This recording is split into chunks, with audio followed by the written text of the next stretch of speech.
Então, você já ouviu falar sobre musicoterapia? Já. O que você já ouviu falar a respeito? Sei lá. Eu pratico. Terapia. Você já ouviu falar sobre musicoterapia? Já. O que você já ouviu falar a respeito?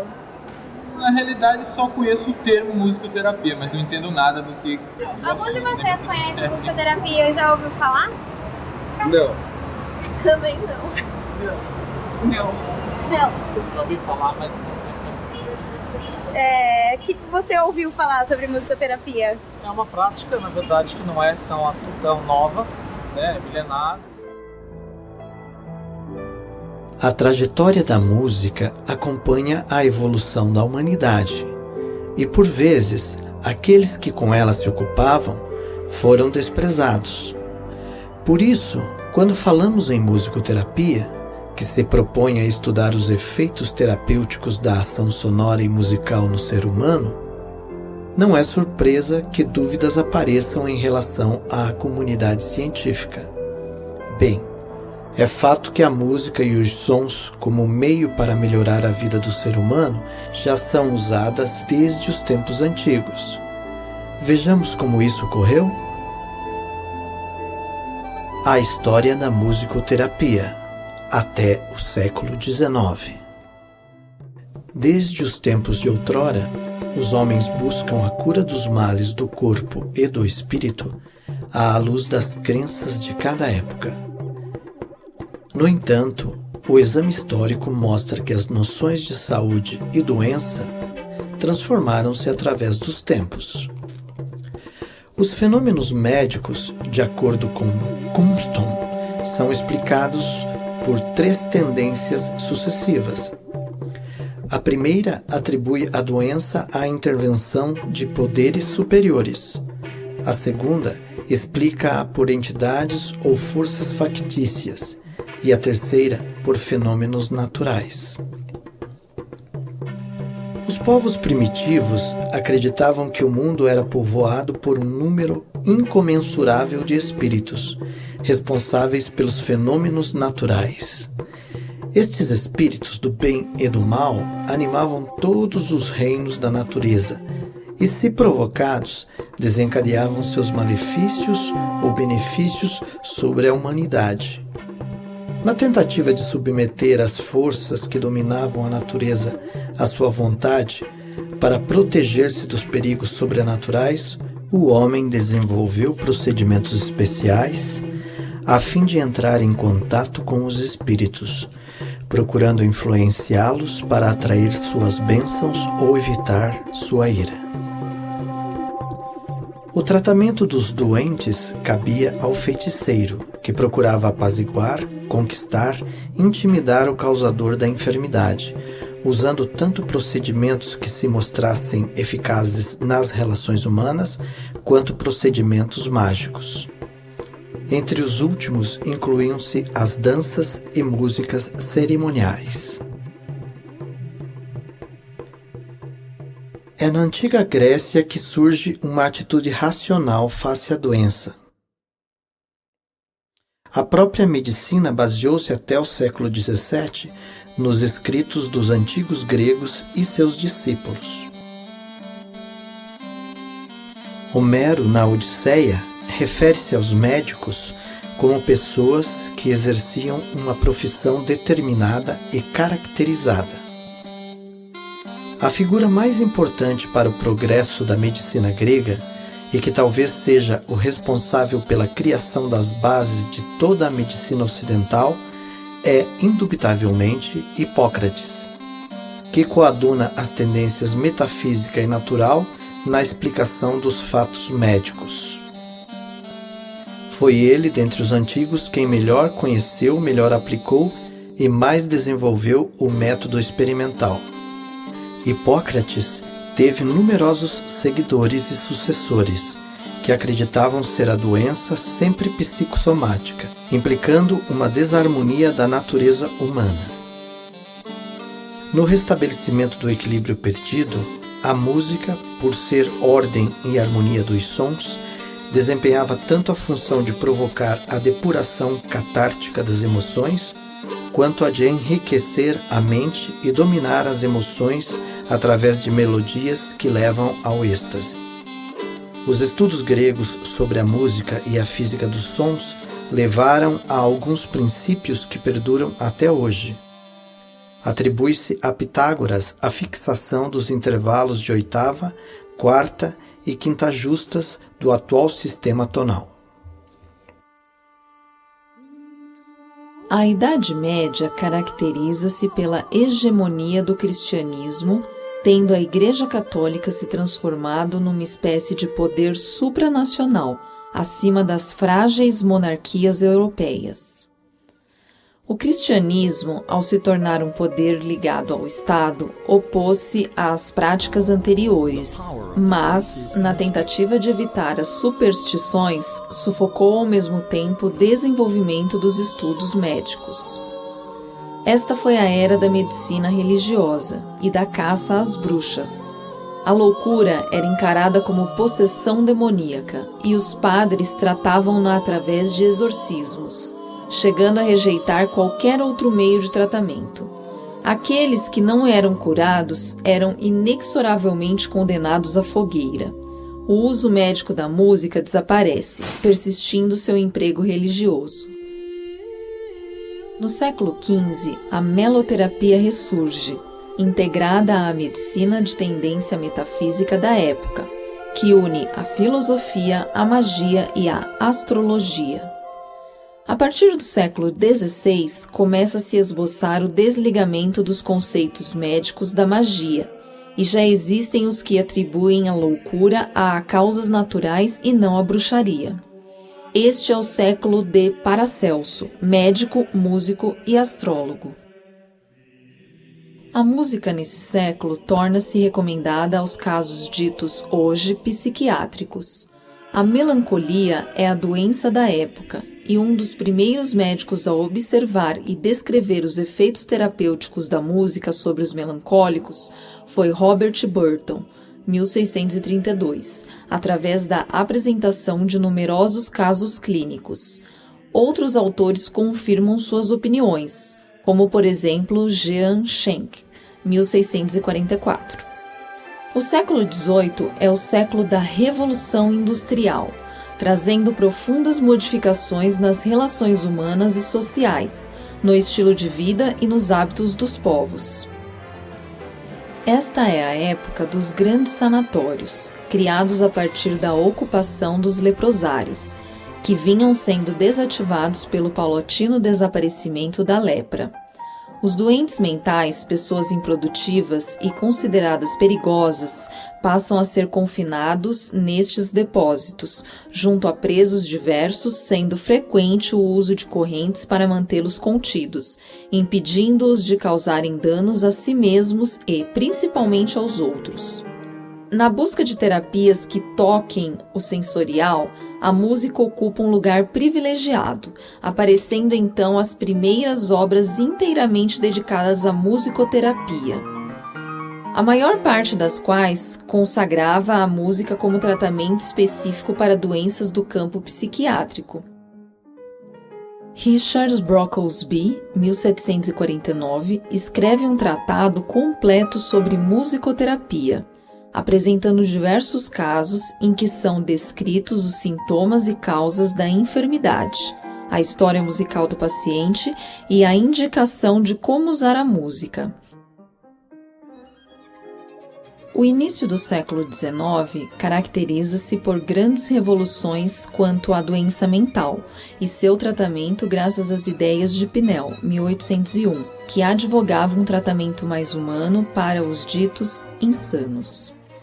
Conforme Pinel, subsiste sempre no alienado uma parte sadia, que é preciso preservar e desenvolver através de uma série de medidas higiênicas, de cuidados físicos e morais, que deveriam ser oferecidos pelos asilos.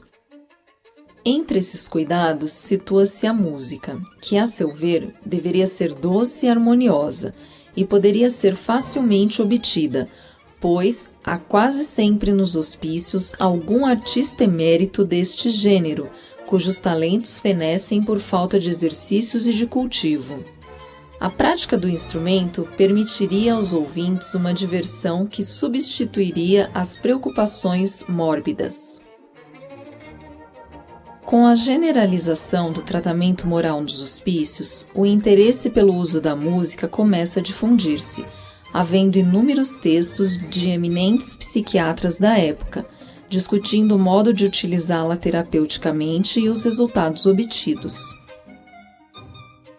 Na primeira metade do século, encontra-se a presença nos textos psiquiátricos de dúvidas e discussões sobre as indicações da meloterapia, sobre os tipos de música e de instrumentos que deveriam ser empregados, conforme os casos indicados para o tratamento e até mesmo sobre os momentos em que a música deveria ser proporcionada aos doentes.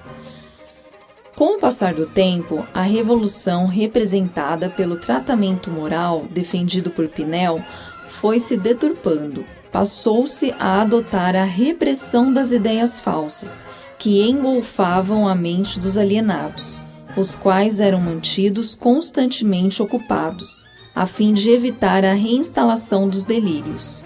A música passa a ser usada num sentido de ocupação, de reeducação e mais ainda como disciplinadora.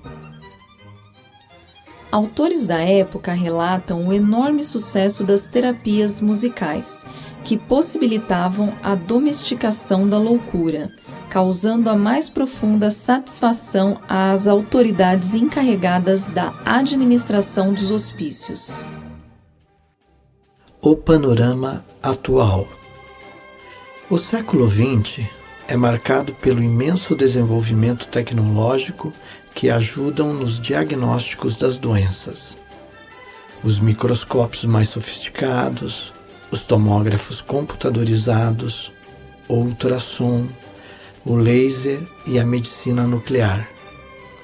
Também pelos meios de comunicação, rádio, televisão, toca-discos, toca-fitas, toca-CDs, etc., que alteram de forma significativa a relação do homem com a música, permitindo o desenvolvimento mais apurado de pesquisas e estudos sobre a música e sua influência sobre o ser humano.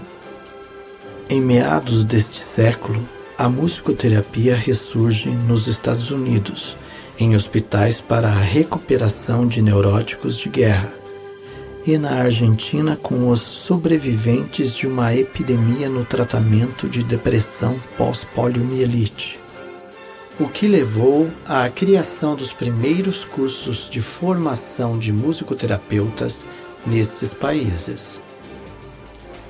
Nos dias atuais, a musicoterapia se difundiu pelos 4 continentes com a participação de representantes da Austrália, Brasil, Índia, Estados Unidos, Argentina, Japão, etc., em diversos congressos internacionais, e também com a divulgação de estudos e resultados clínicos em várias publicações dedicadas à área. As publicações com os relatos da evolução de casos bem-sucedidos e estudos de resultados ou descrições de procedimentos técnicos empregados têm feito com que a musicoterapia se propague pelas mais diversas áreas de aplicação. Desde deficiências sensoriais, como cegueira ou surdez, até a psiquiatria, passando por geriatria, deficiências neurológicas, deficiências mentais, etc. A necessidade de um embasamento teórico levou Arveler, um dos primeiros críticos da aplicação da musicoterapia, a agrupar os textos dos musicoterapeutas em 4 grandes correntes. A primeira corrente, que se baseia em ideologias pré-científicas, que acredita que existe uma ordem cósmica, uma harmonia da natureza e do próprio homem, que é expressa e recuperada pela música.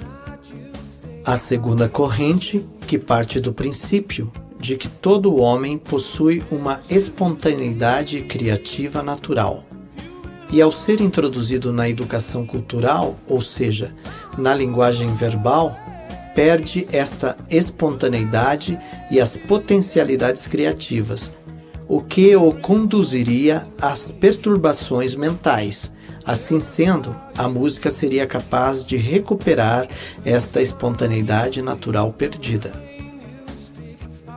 A terceira corrente que considera a música por sua própria natureza capaz de exercer uma influência globalizante sobre o ser humano, pois a música colocaria simultaneamente em ação as funções viscerais, os sentidos, a imaginação, a recordação, a afetividade, a representação e a linguagem, que Willens, em 1970, resume na seguinte frase: a musicoterapia deve ser enfocada e praticada primordialmente em um sentido global. Elementos musicais ligados às características próprias do ser humano, ritmo, melodia e harmonia. E a quarta corrente, que é considerar a música como um meio privilegiado de expressar sentimentos, emoções e afetos, onde a música atinge o afetivo sem passar pelo intermediário das representações. Ainda segundo Arveler, os musicoterapeutas encaixam-se em mais de uma dessas quatro correntes de ideias. Porém, ele lamenta a ausência no discurso musicoterápico de bases fundadas em psiquiatria, linguística ou estética. Alguns justificam o uso da música pelos efeitos que os sons e seus parâmetros provocam no organismo e no psiquismo humano, dando ênfase ao ritmo. Muito embora a experimentação psicofisiológica levada a cabo, tanto nos dias atuais quanto nos idos do século XIX, não tenha possibilitado chegarmos a conclusões coerentes sobre a ação da música em si. Há uma busca incessante de uma fundamentação teórica da musicoterapia e Hatzel acredita que a musicoterapia tem se baseado em 4 suportes teóricos distintos. Primeiro, a psicanálise, usando a música para liberar pulsões sexuais e agressivas reprimidas. Segundo, behaviorismo, usando a música para ajudar a eliminar associações inapropriadas. Terceiro, existencial humanista, usando a música para ajudar o indivíduo a desenvolver seu potencial como ser humano. Quarto, interpessoal, usando a música em situações grupais para desenvolver a capacidade de relacionamento e comunicação. Propõe ainda uma quinta abordagem, que chama de sociológica, com o objetivo de desenvolver a capacidade do indivíduo para lidar com os problemas de uma sociedade em rápida e constante mutação, sugerindo que é esta própria sociedade que frequentemente causa os distúrbios mentais, que podem chegar à esquizofrenia. Nesta busca de uma fundamentação teórica da musicoterapia, são descritos os passos necessários para a consecução dos objetivos, os procedimentos técnicos a serem utilizados, mas ainda há uma carência de maiores explicações sobre o porquê do uso da música para atingi-los. As pesquisas realizadas tentam mostrar os efeitos favoráveis da musicoterapia no tratamento de pacientes psiquiátricos. Algumas pesquisas realizadas por Darbs e Schrift em 1956 em Cleveland e Cassidy em 1976 em Louisiana sugerem que a musicoterapia aumenta e melhora a autoestima, estabiliza os padrões de comportamento no grupo, apresentando maior aceitação dos colegas e maior coesão grupal, e forma uma base segura que aumenta as chances do paciente deixar o hospital. Agora falando sobre os métodos e técnicas. Segundo o método Benenson, o princípio de ISO baseia-se na hipótese da existência de um som interno que nos caracteriza e nos individualiza, um som que resume nossos arquétipos sonoros, nossas vivências intrauterinas, ou seja, uma identidade sonora do indivíduo. E de posse deste ISO, o musicoterapeuta teria condições de propor um tratamento adequado a cada paciente. O método JUST consiste no estabelecimento de um programa a partir da associação de 3 extratos de curta duração, de obras diferentes a cada sessão, onde a primeira teria efeito catártico, a segunda teria efeito neutralizante e a terceira visaria suscitar uma evolução na direção dos objetivos terapêuticos traçados. Esta técnica foi considerada por Lecour difícil de ser executada, dada a dificuldade da escolha das obras e da grande possibilidade de interferências de projeções do próprio musicoterapeuta. O método JIM, Guided Imagery Music, de Tyson, visa expandir os níveis de consciência, fazendo com que a pessoa chegue tão ao inconsciente profundo quanto ao supraconsciente ou transpessoal. O processo tem início com procedimentos que levam ao relaxamento e concentração, seguindo-se a audição de música gravada, sempre na presença do musicoterapeuta. Verdot Parler e Guillaume Caladou desenvolveram um método musicoterápico diretivo no qual as sessões compreendem sempre exercícios de percussões corporais e percussões instrumentais, baseados no método Orff. Lecour cita também o método do professor Schmoes de Viena, que visa aumentar a atenção, a concentração e a capacidade de escutar o outro. São feitos exercícios a partir da audição de um som ou intervalo sonoro desenvolvidos pelo grupo. Um exemplo é: alguém emite um som e outra pessoa acrescenta uma sonoridade própria ou emite o mesmo som amplificando-o ou sussurrando-o, e após cada exercício o grupo fala sobre o vivenciado. A musicoterapia pode ser definida como qualquer método de tratamento das desordens psicológicas ou corporais através da música. Caberá a cada corrente no âmbito musicoterápico justificar e fundamentar a utilização da música como meio de tratamento para os diferentes quadros clínicos a que se propõe tratar. Como sugere a autora Clarice Moura Costa, é necessário o despertar para o outro, e a música pode ser um grande instrumento neste processo, pois, inerente ao ser humano, a música produz emoções, reações, formas de sentir e motiva o lado sensível e o lado especulativo da inteligência. A musicoterapia facilita a manifestação de situações emocionais conflitantes que, em outras formas de terapia, levariam tempo para emergir. Só privilegiados têm ouvido igual ao seu. Eu possuo apenas o que Deus me deu. Se você insiste em classificar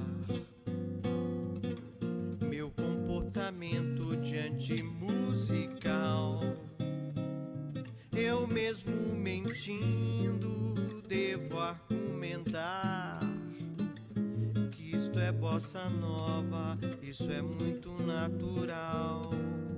O que você não sabe nem sequer pressente é que os desafinados também têm um coração.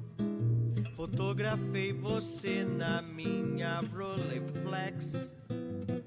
Revelou-se a sua enorme ingratidão. Só não poderá poderá falar assim do meu amor. Ele é o maior que você pode encontrar. Você, com a sua música, esqueceu do principal, que no peito dos desafinados, no fundo do peito bate calado. No peito dos desafinados também bate um coração.